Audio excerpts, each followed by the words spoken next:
Par le passé, le tennis de table a connu son maître. Reconnu incontestablement comme étant le GOAT ultime de ce sport à travers le monde, il a marqué toute une génération et s'est inscrit comme étant la légende parmi les légendes.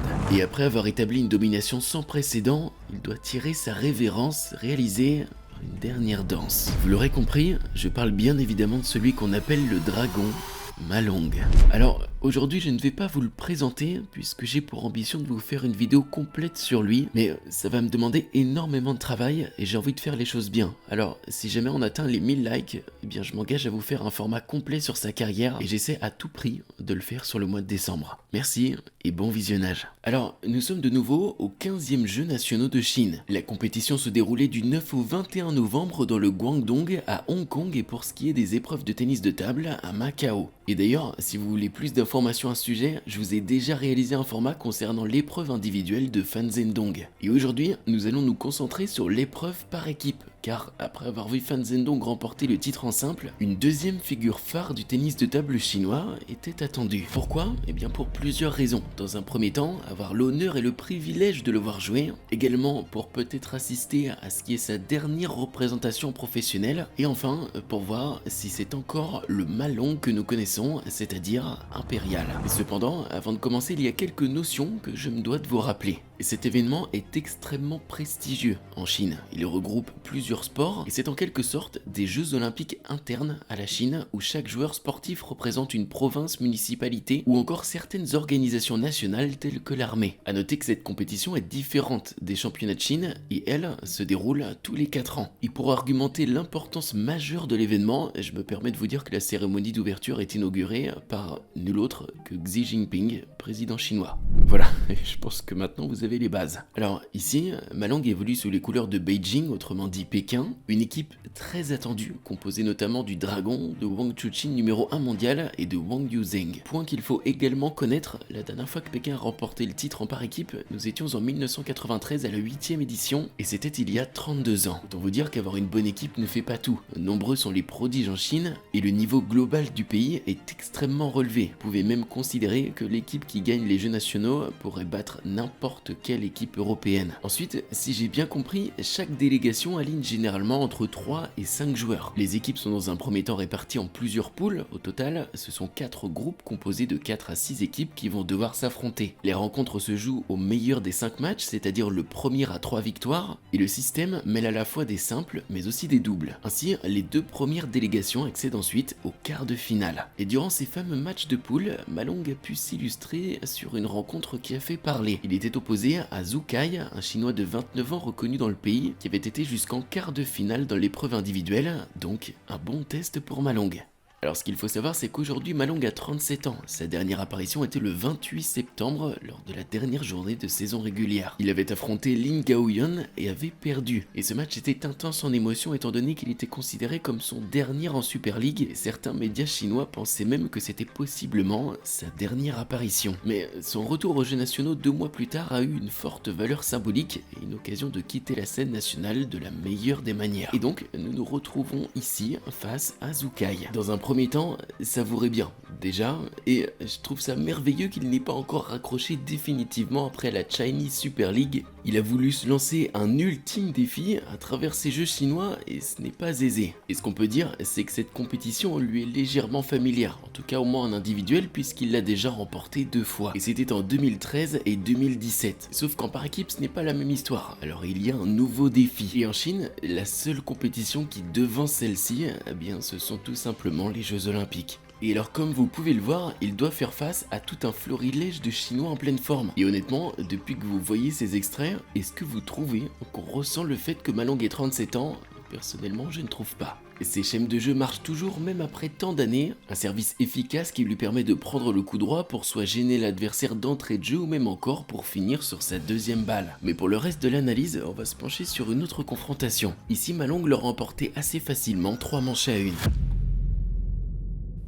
Alors, derrière ce match, Malong en a effectué plusieurs autres. Je ne vais pas tous vous les montrer, car je vais aussi me focaliser sur la finale juste après, mais sur leur parcours en poule, Beijing s'est également dressé face à l'équipe de Jiangsu. Et ici, Malong s'est illustré à la fois en double, mais aussi en simple. Et il était face à Chen Yanyu, et ce nom vous dit peut-être quelque chose. Il a notamment fait face à Félix Lebrun au China Smash et fait figure de nouvelles pépites chinoises montantes. Et ce que je trouvais intéressant ici, c'était de vous montrer quelques points de ce match qui représentent littéralement deux générations. Celle de Malong, qui est tout simplement irréprochable, face à la nouvelle qui arrive péniblement. Ce match était très haché, et je vais me permettre de vous donner mon ressenti. Dans un premier temps, on constate une large domination de Malong. Il emporte les deux premières manches sur les scores de 11-3 et 11-2. Léger rebondissement le set suivant avec Chen qui va gagner 11-4, mais ce n'est pas lui qui a haussé son niveau de jeu, plutôt Malong qui a eu une grosse baisse de régime, avec notamment plusieurs fautes de première balle. Et enfin, sur la dernière manche, le niveau se rééquilibre un peu plus, mais le dragon est une nouvelle fois au-dessus.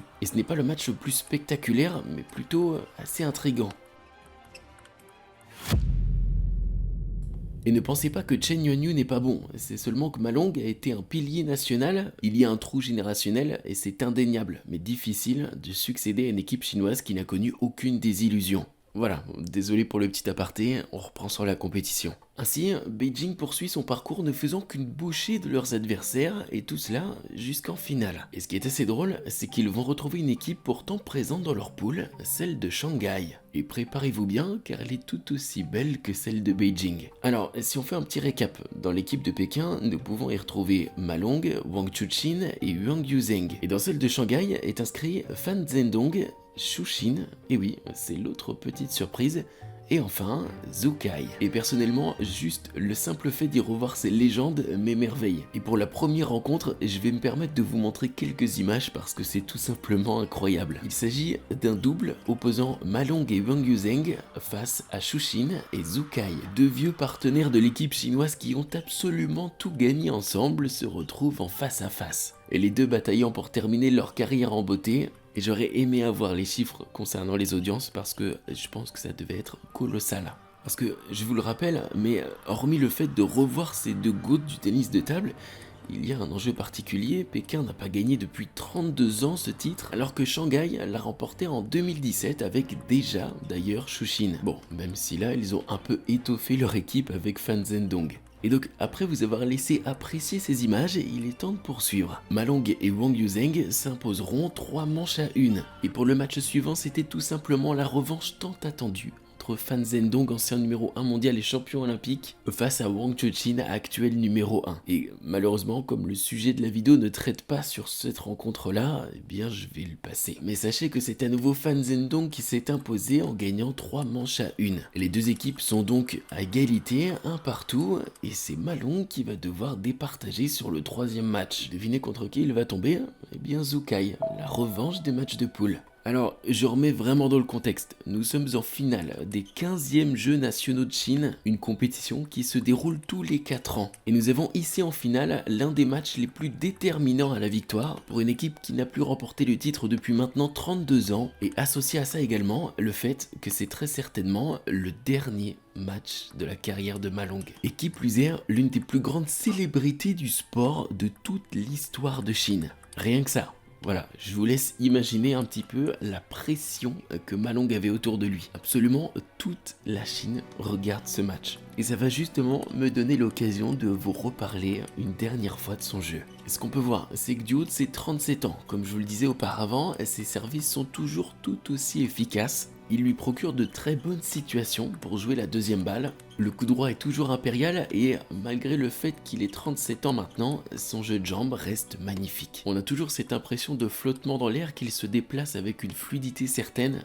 Et que dire de son revers? Ses premiers démarrages sont toujours aussi somptueux, efficaces. Il arrive à apporter des changements de rythme drastiques à travers justement son revers étant capable d'apporter placement et rotation comme vitesse et explosivité. Et je ne pense pas être le seul à dire que Malong a le plus beau jeu de l'histoire du tennis de table. Geste parfait, millimétré, Et combinez cela avec une certaine anticipation, si vous remarquez bien, Malong est toujours bien placé pour jouer la balle. Et enfin cette fluidité de mouvement qui nous donne l'impression que le tennis de table n'est qu'un jeu d'enfant pour lui. Et je sais pas comment vous le ressentez à travers toutes les images que je suis en train de vous montrer actuellement, mais j'ai l'impression de retrouver un petit peu le Malong du passé. Alors évidemment il n'est plus à son prime, et justement je trouve que sur ce match, il a réussi à retrouver un niveau de jeu excellent, mettant une pression incessante à son adversaire, et on le voit encore toujours extrêmement explosif, très agressif aussi sur la balle, et dès lors qu'on pense qu'il est dépassé, finalement il arrive toujours à retrouver une certaine qualité de balle, notamment avec son revers. Je trouve que c'est très impressionnant, et finalement il va réaliser un match quasi parfait et l'emporter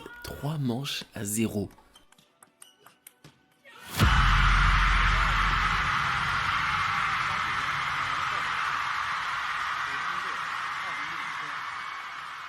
Ainsi, de par cette victoire, Malong donnera l'avantage à son équipe et c'est Wang Chuqin qui viendra conclure face à Xu Xin, offrant ainsi une victoire 32 ans après pour Beijing. Et évidemment, nul besoin de souligner que ce n'est qu'une conclusion parfaite à la carrière de Malong.